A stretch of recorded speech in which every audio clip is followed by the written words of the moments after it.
Again, my name is Rob Elliott. I'm a sales engineer at Citrix. I'm based out of Michigan, more specifically Clarkston, which is a small, sleepy town, rural, about 40 miles north of Detroit. Clarkston's known for two things, though. We have this really cool outdoor amphitheater called Pine Knob, which is just the greatest place on earth to see a concert on a hot summer night underneath the stars and the moon. And Kid Rock also calls Clarkston home, and he shows up at a lot of those concerts.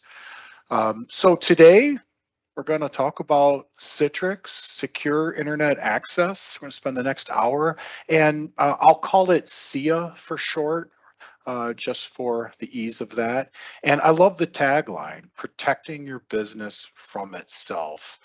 And you know what I really like? Is I like this background picture on this slide.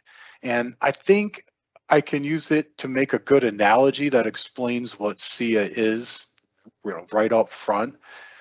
Let's pretend this body of water is Lake Erie. And for my analogy, Lake Erie represents the internet. Now, like Lake Erie, the internet is used for commercial purposes, and it's also a great place to go for recreational activities. And it even connects multiple countries, like Canada and the US. So there's an obligation to protect borders and have security. These people down here in the front of the boat, these are your employees, right? These are the users. And they're mostly using the internet, right, to get work done, both on sanctioned websites you want them using, but even probably some unsanctioned websites. And there's also probably a little bit of recreational activity going on too. SIA, Secure Internet Access, is the sternman. The sternman of a canoe controls the steering and the direction. SIA helps your employees get to their web-based destinations in the most direct manner, and it steers them clear of places that they just shouldn't be heading to. But SIA is also the canoe. This is why I liked the analogy when I thought of it, is SIA is keeping the occupants safe. It's keeping the things the occupants brought into the canoe safe, like data, and it's insulating from the dangerous side of the internet. Lake Erie is dangerous and useful and fun. So there's a little analogy just to explain again what secure internet access is. 14 months ago, 14 months, you drove to work, you did your job from a cube or an office. Then COVID happened. Gosh, that's got to be close to 14 months to the day. And we scrambled for weeks and months, enabling people to work from home. You've all been there in whatever way, shape, or form that was for your business. And while things are improving, I heard things are great in Indiana. Things are getting a lot better in Michigan. I heard Ohio just recently in the news is about to drop all their restrictions, I guess you would say. The simple fact is work is never going to be the same. This hybrid workforce concept, right? It's going to be the new normal, and we need to start planning for the new normal. Not, over on the left here, right?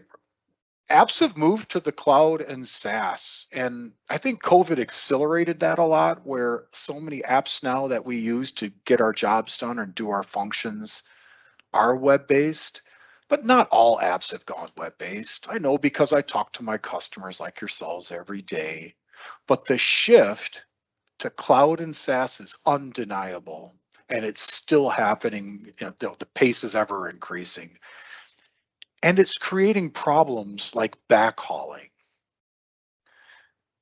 VPNs are a perfect example of the backhauling problem.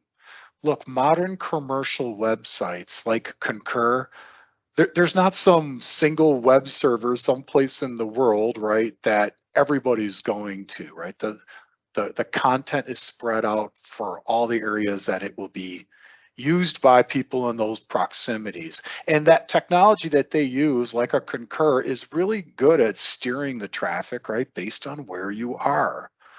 But with the VPNs, it's problematic, because a user in Texas might VPN up into a data center in Nashville.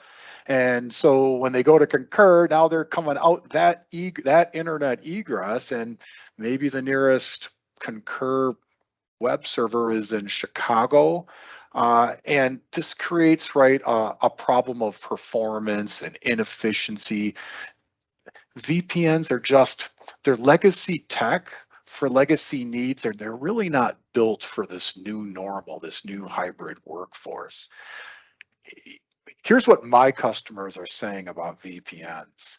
They saved our butts during the pain of COVID, but now 14 months later, they're my pain in the butt. We really got to start thinking about how do we improve that? How do we use VPNs less, right, to embrace kind of this new hybrid workforce style? And hear ye, threats are rapidly evolving. Let's bring in some lightning bolts. I personally added those because we all know how important and how severe and the sense of urgency we have to treat the threats that are out there now. I used to spend a lot of my time insinuating to my customers that they were vulnerable to the World Wide Web. Now the news does it for me every day almost. What's the hack of the week? Oh, let's see. The Colonial Pipeline. So this pipeline that delivers fuel, aviation, diesel, gas, to the entire US Eastern Seaboard, right, had to get shut down because the company that operated it, right, got into a ransomware attack. We're all paying more for gas right now because of a ransomware attack. This is serious stuff, and the bad guys don't discriminate. So you don't have to be a big pipeline company to get into trouble. I'll actually cover that. A couple more slides. So Citrix, I want you to know that we've transformed our offerings right along the way, right, to adapt to these new disruptive technology trends. And we offer a full suite of products now that are all about optimizing and protecting native web and SaaS. It's a natural extension of what we've done for 30 years, where we were protecting and optimizing the delivery of traditional apps, the kind you installed on a computer.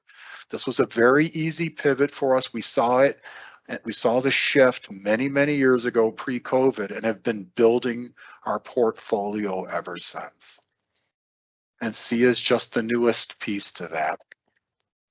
While all of these stats on this screen are interesting, I think the unsanctioned app stat is probably, as the Metallica song is called, sad but true, right?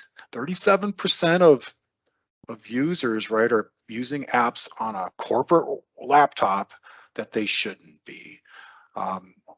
And that represents just a ton of risk to your company's data and assets. And what is an unsanctioned app anyways? Well, it's the Wild West, or maybe better put, it's the entire World Wide Web minus Office 365, Concur, Workday, Salesforce, the stuff that you sanction and want them to use. It's everything else. And so it's very problematic. There's a lot of security concerns there. And I want you to know, in the case of SIA, I look at it primarily as a security solution. That's what I kind of, that's the thing that excites me about it. Protecting your business from your own users. And we'll get into that.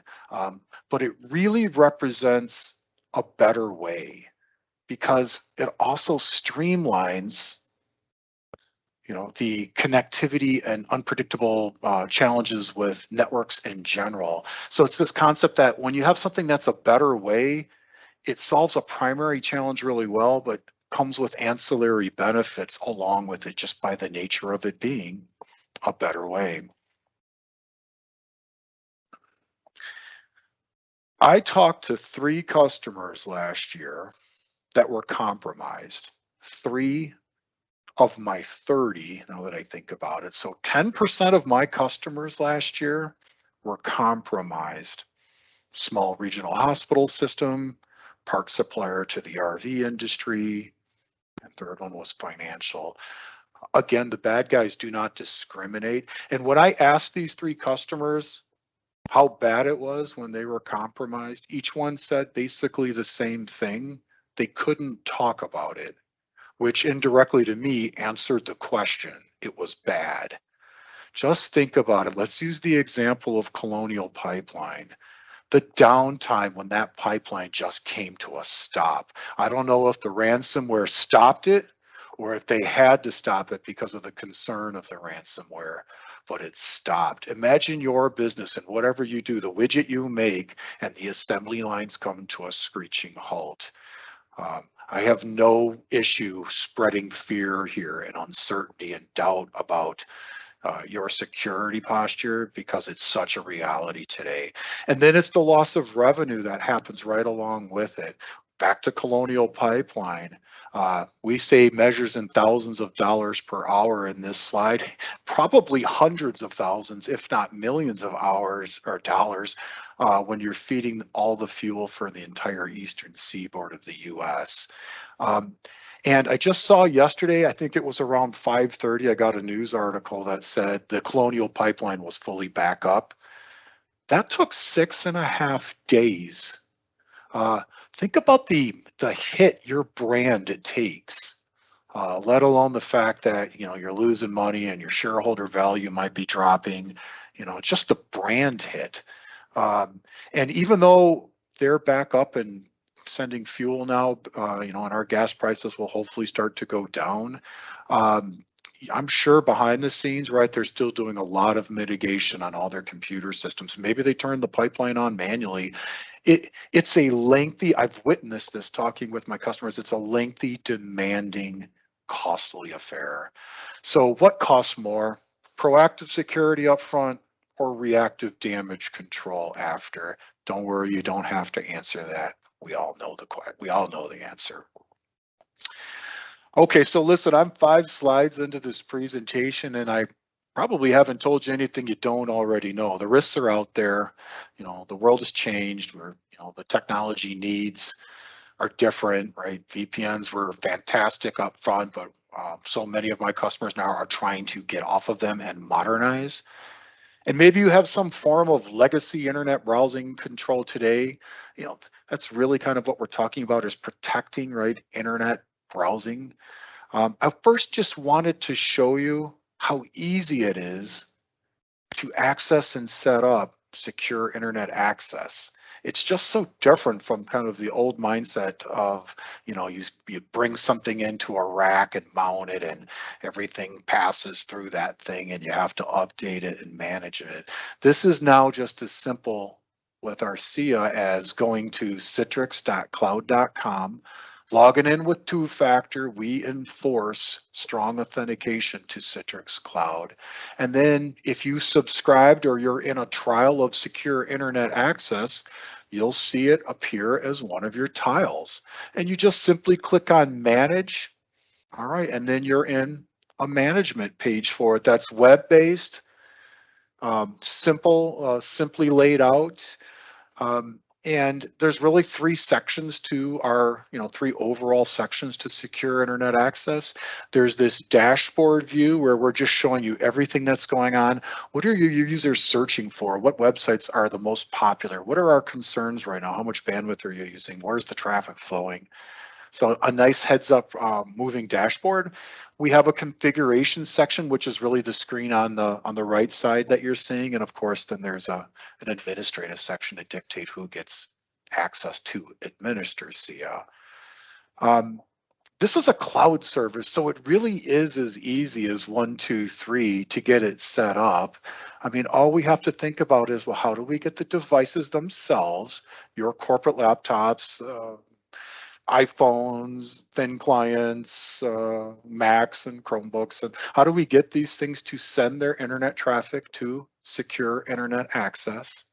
How do we identify the people that are using those computers, right? Maybe some of the computers are shared, but how do we know we'll get the devices sending their internet traffic to us? How do we know who the users are so we can audit that?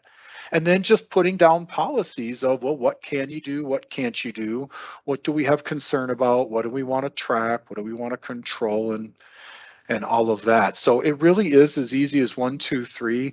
When we help our customers set up trials of secure internet access to get the basics up and running on whatever devices you might identify as the ones you're going to test from, that's probably a 1 to maybe 2 hour endeavor.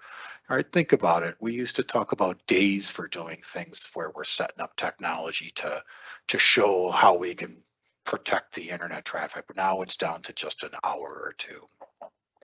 There are several ways to force, and we do need to do that, right? We need to force the internet traffic off of your client stations to secure internet access to SIA so that we can provide all those protections. And probably the most popular way to do that is just to put a small agent that you push with whatever technology you guys use at your given companies, or even manually installing the small agent on the client stations. At that point, we can guarantee that all the internet destined traffic will pass through secure internet access. We also support proxy files, and I don't want to get into all the technical mumbo jumbo of it, but I just want you to know that those are really handy too, because if you can't install an agent, or you don't want to install an agent, maybe it's a personal device, or maybe it's like an appliance that you have that's this thing running in your network that does need to go out to the internet. Maybe it needs to call home and report how healthy it is. Maybe it's a smart toaster, right? I say that in jest, but I think there is such a thing now as a smart toaster. That toaster, staying on that example, it's hackable, right? It's running some stripped down version of Linux or something on it, or something like that. And if it's talking to the internet, it's potentially vulnerable. It could become a bot. SIA can protect even that. And that's important to help you understand how comprehensive this coverage can be. And finally, another way to get all that internet traffic going to the secure internet access cloud is to use an SD-WAN solution like ours to divert that traffic in the most efficient manner. That's what SD-WANs are good for, is performance and availability and resiliency. And I think it kind of comes down to this basic notion of, why send the internet traffic from, in this COVID example, from a house where somebody's working on a laptop or a workstation that's VPN'd up into a data center's internet? Why do that inefficient route when we can just send it straight out the customer, or straight out the home internet connection, with all of the protections and policies enforced on it? Here's the takeaway. The device is now protected regardless of whether it's sitting in the office, at home, or even being used at Starbucks on the Wi-Fi there, right? When the agent's on there, we can guarantee all internet traffic is now getting screened and protected and audited. So this is SIA, Citrix Secure Internet Access, right there in the middle, right? On the right, you have all of your workstations and your users and homes and remote offices and at HQ, and maybe there's some larger, for our larger customers, some different points of presence in different parts of the country or world, and maybe you're using an SD-WAN solution. And over on the left, right, is all that sanctioned stuff you want them using to do their jobs, and kind of the unsanctioned worldwide Wild West, where they're going to do their job, and potentially some leisure stuff. And then obviously there's the bad stuff out there too. Citrix Secure Internet Access sits in between the users and the workstations and the stuff they're trying to get to, good or bad. It's a new subscription-based cloud service that inspects, protects, audits, and improves the internet experience. And while SIA is new and exciting to us at Citrix, right, we didn't sell it in 2020, right? This is new for 2021. I need you to know it's not this 1.0 immature product that we're bringing to the market. The underlying platform of SIA has been inspecting, protecting, auditing, and improving internet traffic for almost 14 years, I believe. So this is tried and true. We are not dipping our toes into the waters of internet protection and web and SaaS protection. We're doing a cannonball into it. This is a part of who we are. This is paramount. It's what we think about every day. Because again, we're seeing that, you know, the web and SaaS apps now, right, are really starting to get traction. And that's what we do. We protect and deliver. So just to show a simple kind of flow of all of this, right, we capture the web traffic or all traffic, not just the web, but all traffic that is internet destined. And we send it through SIA before it ultimately goes on to its final destination. So if a user wants to go in the simplest example, right, we'll do the table stake stuff, web filtering.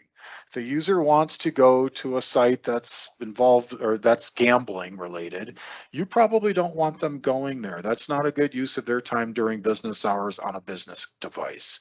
So we'll simply identify that and say, nope, you're not doing that. And we'll supply a reason, right? We'll show a web page. I'll give a demo momentarily that shows it all live in action. But we're going to stop there, right? And so I think it first helps for me to explain that we do all the basic foundational things that you would absolutely expect. There's one reason why I'm showing you this slide here is because I want to clear up potential confusion. And the potential confusion is you know Citrix to be a virtual app and a virtual desktop company. We have these great networking appliances called NetScalers, now called ADCs, and we have ShareFile and these other things. This secure internet access solution, SIA, is not just for virtual apps and desktops. It's for every device. Again, the toaster, the Chromebook that you're managing, the Windows laptops. It's for everything that is involved by your users to access the internet. I just wanted to stress that again, because I think sometimes it's easy for us to get cordoned off into the thought of, oh, this is for my virtual apps and desktops. We do it really well there. And I also want to call out that I will explain how we help here in BYO. I'll do that a little bit later too. But we do this really well in the virtual app and desktop, and some of our competitors don't, because of virtual apps being multi-sessional and this cool stuff up in Azure called WVD, which is multi-sessional Windows 10.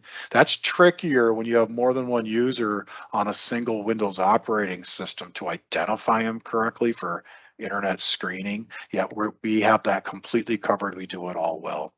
So how about a demo? I'm going to you're going to notice I'm going to shift over to another monitor for the demos. So hopefully that doesn't bother you. And I'm going to bring up, in this case, a virtual desktop. This could just as easily be shown from my device, but I thought I'd keep it simple. So I'm in a virtual desktop running somewhere in the world. I'm going to bring up a web browser, and we'll start off with something simple. We do have, in this particular deployment, gambling sites blocked. 777.com is a gambling site. I don't get to go there.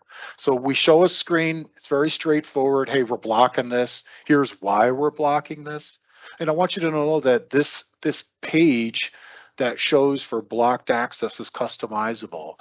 We can change the logo, put your own company logo on there, or some type of danger, logo that you want to show.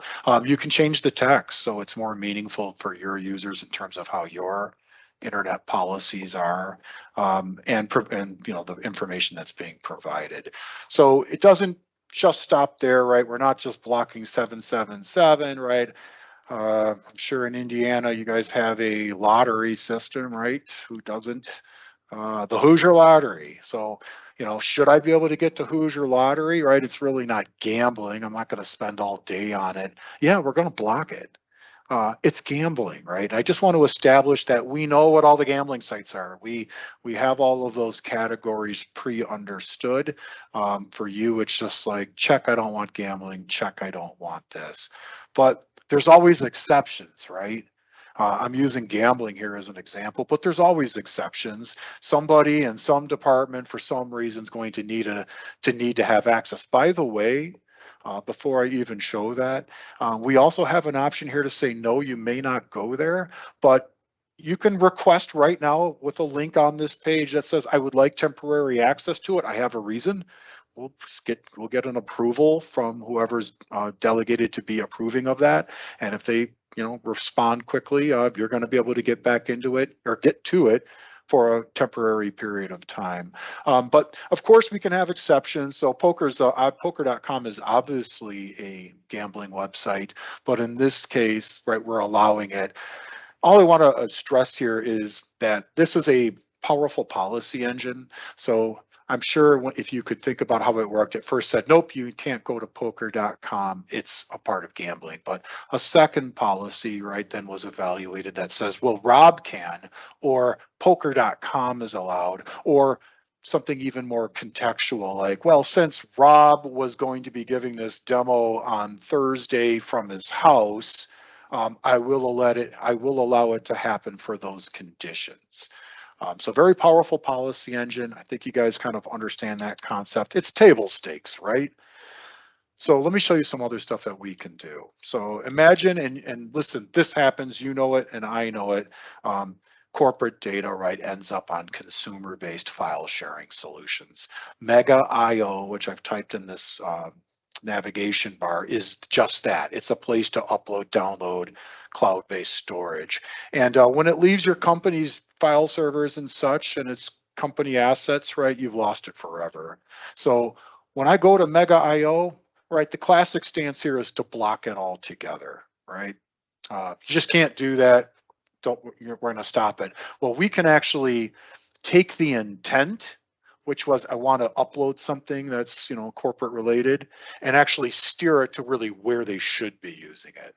So in this case, I steered them to ShareFile, which is our corporate enterprise file sharing solution. But this could just as easily, right, have been a OneDrive or a Box type of redirection, right? So it's not just block it, right? At that moment in time, they're trying to do it, so we can get them to use the thing that they want to, or the tool that we endorse and sanction for them to use in the moment that they need to use it. And that's an efficiency.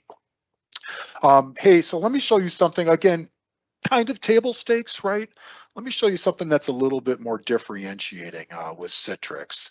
I set up DuckDuckGo, which is it's like a form of Google, but it's a little bit more private. It doesn't track your searches and such. I set up DuckDuckGo to behave a little differently. Let's see what happens here.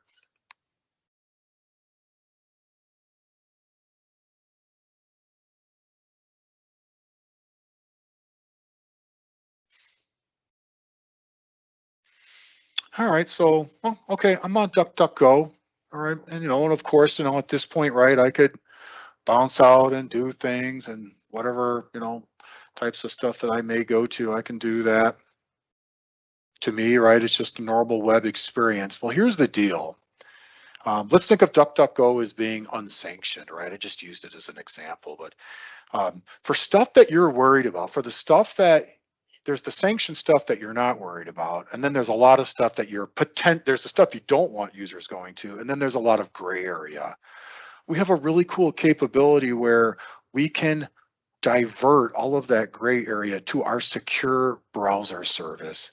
This entire web page experience is not happening on this virtual desktop. Of course, it's not happening on my workstation. We're hosting this as a virtual session. So whatever potentially bad things might happen on this website, whatever malware or cookies that might get laid down that would be used as some type of espionage or, just whatever that particular compromise would look like. Yeah, it's not happening here. When it's happening on our stuff, and when you end the session, we destroy it all. So this is that idea of insulation.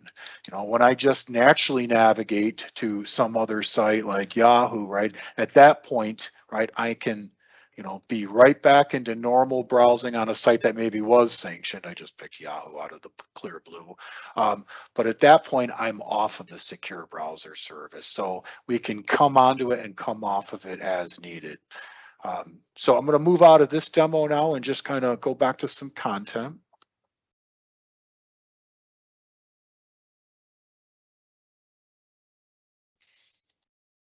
But really exciting ways that we can do things above and beyond what we think of in classic web filtering senses. Just a quick screenshot. We have over 80 categories that we've defined, right, for all the types of web content you would probably want to control, monitor, and protect. I mentioned it earlier, but SIA can protect all the internet traffic coming from a workstation so that if malware is installed on the PC, maybe it was just there to start with, and it's trying to contact some command and control server on a different port like 444, something that you wouldn't necessarily proxy. Yeah, we can stop all that too. Tor and torrents are great examples of how they use different protocols, but they're all conduits for malware. We can detect the browsers that are talking to SIA, right? And we can determine that they're not of the, modern, revisions that they need to be, and just deny the access if they're on an older browser that's got vulnerabilities, or divert all of that traffic to that secure browser service to mitigate that risk. Imagine this, content and MIME, I saw in the bullets there, content and MIME control. Imagine a zero-day attack that hits tomorrow, all PDFs, right? Somebody found a security hole and in PDFs, and it's bad, right? This is no stretch for us these days to imagine that that's the news article tomorrow morning when we wake up. In a few mouse clicks with secure internet access, you can block all PDF downloads and uploads from happening at your enterprise, right? Just stop it, right? Just know that you've got coverage there until those patches are potentially available. Something else that's very differentiating about us is with our competitors, right? They're essentially mixing all the different customers they have, all that internet flow kind of into one analyzation system and applying their protections that way. We just don't do that at Citrix, and it's differentiating. Each secure internet access subscription is protected on dedicated gateways for your subscription. There is no mixing of customer data. This helps to enforce that stronger privacy, regulatory compliance, and IP address persistence. What is IP address persistence? Think of it as just that idea that for your sanctioned websites, I'll go back to the example of like Workday. If you want Workday to only be accessible when it's coming from your company, right, with your users, right? You don't want them to be able to go to Workday directly. You want to be able to say, hey, I checked their Active Directory account is still good. They can go to Workday. Yeah, we support that easily with this idea that you get your own gateways that are doing all that analysis. So all your public sanctioned websites will see one or two very specific IPs to identify that they're coming from SIA. So you can have Workday say, listen, don't allow any access for my users unless they're coming from my secure internet access subscription. Pretty powerful stuff there.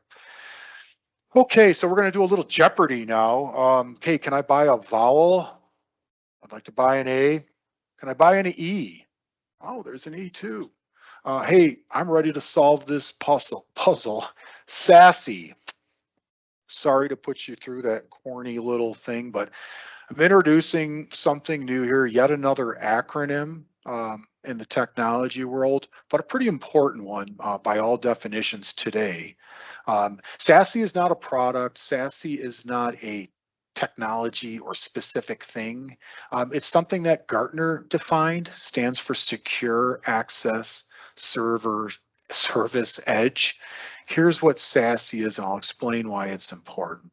Sassy is all about the security protections of web and SaaS. Whether you're going out to the web, whether you're trying to protect your own web content that you're serving, right? It's Secure Web Gateway, it's CASB, which is a part of SIA, I'll demo it. It's Zero Trust Network Access, right? We trust nothing and only will grant rights explicitly for what you want. But SASE is also this concept of we need the network involved too, because the network is seeing all the packets flow through it. We need to figure out how can we have the network intelligently send certain traffic to be analyzed, to be protected, to be optimized for its final destination. So security's peanut butter, networks chocolate, put them together, you got Reese's peanut butter cups. That's what SASE is. And we have a fantastic story here on SASE because we meet all the Gartner requirements, and there was a lot. I'm showing you and talking to you today about secure internet access, which is those kind of first three nodes. Our secure workspace access solution, right, is this idea of ZTNA where we're going to allow you to access internal web stuff very carefully with context. I actually showed a little example of secure internet access integrating with secure workspace access when I showed you how we diverted DuckDuckGo to that secure browser service to abstract it off the virtual desktop. We have a full analytics solution. We always have. We have a security analytics solution watching for bad behavior and assigning risk scores to people. So we check all the check boxes. And of course, we've had for many years an SDWAN capability. So this is the idea that you can invest with us in SIA or secure workspace access and over time build your security model at your pace and at your needs with a single vendor and a single management plane. And this is really powerful. And this is what Citrix, we get up every day and think about, right? Is how to be better at this. This is what's core to us. The SD-WAN stuff, again, comes together really nicely in other ways with SIA, just in that, you know, you probably have more than one internet circuit. We can bond those into one logical circuit, establish a tunnel to secure internet access if you wanted to use our SD-WAN to do it.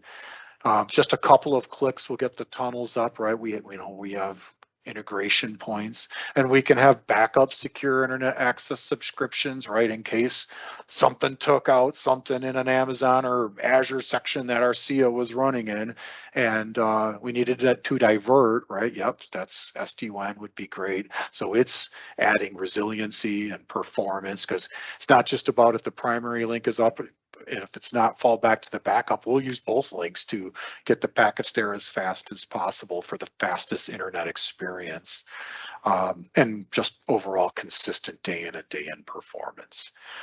So back to secure internet access. And what I wanted to call out here on this slide is that we have 3 editions. I just wanted to give you an idea of just like how it, how you transact. It's a user device subscription model. We've got a standard license that has the web filtering, the ability for us to open up. We decrypt every SSL packet and look at what's going inside it, what's going on inside of it, right? Then we re-encrypt it and send it on. And it's got the CASB capabilities in there, and I'll demonstrate that. I'm most interested and am most passionate about the advanced edition. I consider that to be the base level entry for our secure internet access, because that's got that malware and breach detection capability that I think is the most important piece of all of this. But at the premium level, right, we bring in that DLP-like functionality, and I'll even demonstrate that as well. So back to a slide you're familiar with. I just wanted to call out first before I do the demo, right, just a simple visual flow of, hey, your users are going to try and go to stuff, we'll call it an unsanctioned website, but it's serving them a work purpose. Well, what do you know? That unsanctioned website wasn't doing a good job at protecting their web servers. They were vulnerable to a SQL injection attack. So now they're proliferating malware, right? This is how the bad guys do it. They infect, the place you're going to so that you pull it down that way. That's just one of their methods. So this is where our anti-malware is important. Of course, it also protects the classic, hey, click on this link, they get in an email and it sends them just right to a malware site. But it's really this more subtle stuff of, going to sites that should be fine, and they've got bad payloads in them. We have over 10 threat engines evaluating all of the traffic, right? Because no one threat engine is going to catch it all, and upticks are automatic. I'm realizing I'm running long, so I am going to move right into the demo to show some of those capabilities. I am infamous for running long, but I will wrap up on time. So let's just go through a couple of quick ones really quick. Hey, I've got a Word document up. Hey, click here to scan your PC, right? Imagine this being some link coming down in an email. You click on it, but it's really bad. It's malware, right? Yep, we're going to obviously sense that, right? Hey, we can't let you do that. I talked about CASB. I'm going to move quick on this. Let's go to LinkedIn. Should LinkedIn be allowed? Oh, I'm using Internet Explorer. Shame on me, but we'll be fine. Here, let's bring up Chrome. That was IE 11. Let's go to LinkedIn. Yeah, we're going to allow LinkedIn. Do you want your employees searching for jobs? Hey, find a new job in engineering. No, we don't want that to happen. You know, we'll let you use LinkedIn, right, to maybe do some great stuff, that put out some great social content about why your company is so awesome. But yeah, you don't want your employees looking for jobs. So we have CASB capabilities, right, where we're not just blocking or allowing a Facebook or anything else, right? But we're thinking about, what are you doing in it? You know, hey, should you be allowed to log into Google with only a corporate account, or, you know, a personal one, right? Where we have that kind of inner awareness. And then just to move quick, we can protect data. I'm going to go to a little website here called dlptest.com, which is a great way to show this fast. Hey, look, this is some fictional data, right? But you can tell, right? This stuff's in formats of social security numbers and dates of birth. And I'm just going to post this right back on this website, right? But SIA is in the middle. So SIA sees my client device sending social security numbers and putting them out on some unsanctioned website. Oh, nope, sorry, you're not doing that. That's unauthorized content exfiltration, right? We're going to block it. It never got to the website. So for the sake of time, I'm going to move out, because of course I'm feeling a little bit of a sense of keep it moving. So over 10 plus threat engines, all getting their updates, you know, signature based. We're looking at where's traffic going, what's in the content. If a exe or some type of zip file comes down, right, we'll put it into our own sandbox, open it up, see what it tries to do, right? You know, if it looks bad and malicious, we're just going to stop it. Tons of visibility into what's going on. Where are your users going? How much is it affecting their productivity? Executive reports. You could have daily reports being sent. Just very, very thorough, very comprehensive reporting and analytics, and full friendliness to all the ecosystem stuff you'd want to hook to. What if when you know the user's on a browser, you want to send them to Okta for the authentication, so we know who you are? Now you could be on a kiosk, we wouldn't care. It doesn't matter if you're in a domain. If you try to go to the internet, we're going to ask you who you are on Okta or Azure AD or anything SAML. We can send all the activity to the Splunks and SolarWinds of the world. Again, we have an API to allow more threat engines in besides the ones we already use. And I mentioned earlier the BYO is problematic for internet protection and filtering, because it is, right? You can put our agent and protect a BYO device, a personal device like on my iPhone as an example. It's personal, but the problem is, right, we don't have administrative control on that iPhone unless you do, but most of the time with BYO devices we don't.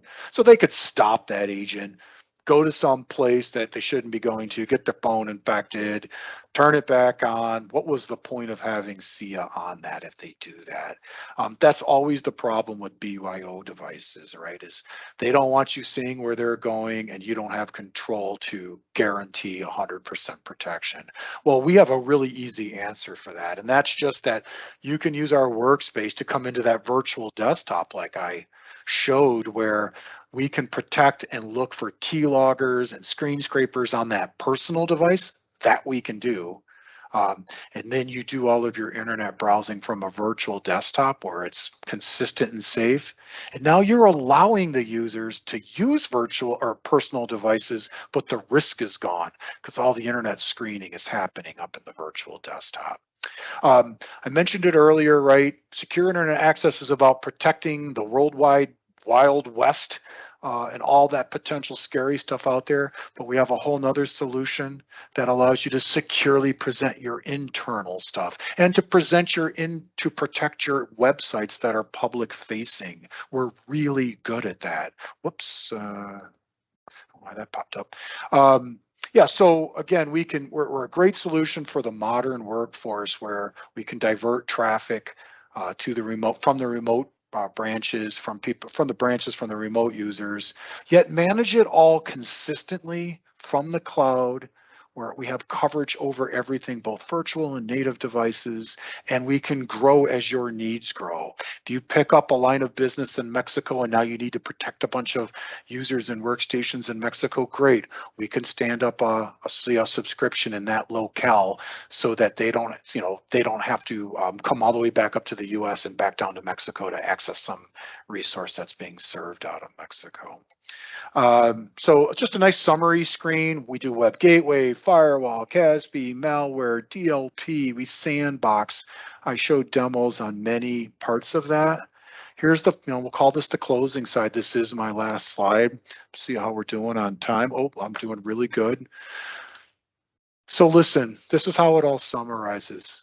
SIA is fantastic on its own laurels for protecting all of your outbound internet access. It's protecting those users and those workstations.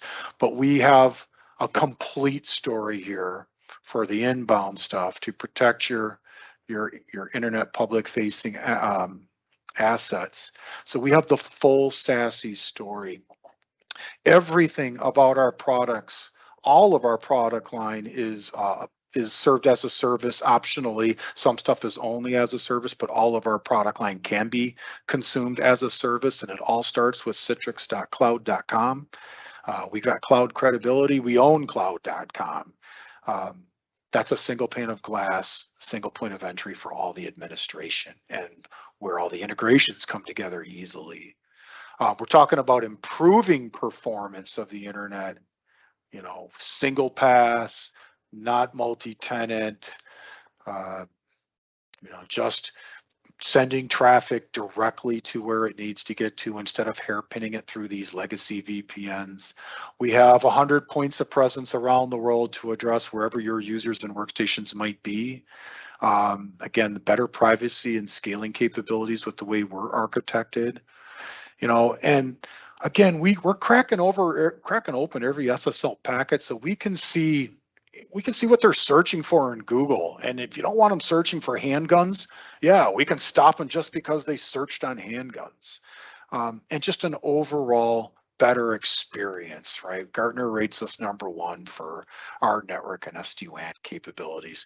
Maybe as the very last thing that I'm going to do here, Aaron, is just show a little live screen here of a dashboard of a living, breathing system right now. Was hoping to spend a little bit more time on this, but hey, what's trending right now?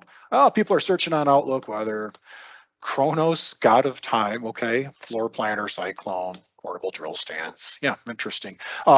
What's, some liability stuff? Well, there's some people out there looking at, trying to get into some pornography. What's suspicious, right? Like, why is somebody searching on dimethyl tritryptamine, which I don't even know what that is. I guess got to be careful about bringing the screen up. You never know what you're going to see in here. We know what categories, right, in general are what your users are doing. We know the domains they're going to, what we blocked, who's your top users, who's spending the most amount of time on the web, right? Who did we block? And it's just a ton of great information. This is just happened. This is what's going on right now at 12:51, right? This is the traffic being generated. These are your users coming in. So it's real time. We can show you how the overall network is performing, right? With all those characteristics. Bandwidth plotting, incident report centers, what's infected, what's doing command and call, malware, what's the type of malware, who are these high risk machines, you know, what stuff is calmed down, you know, the intrusion prevention. If we see stuff trying to reach out to the bad guys, that command and conquer stuff, right? We're going to stop that, track it, show you what's going on, where, how much, is it trending higher or lower?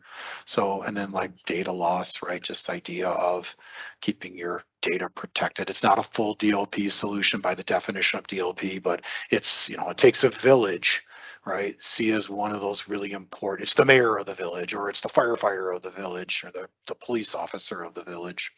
But hey, that finishes my presentation. You know, if I was to bring back my deck, I would just kind of be ending up at a nice closing slide.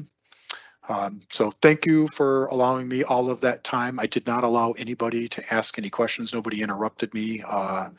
But we do have a couple of minutes. I want to say this, right? If you have questions, if stuff was put down in the chat, we'd be happy to review them all and make sure we follow up.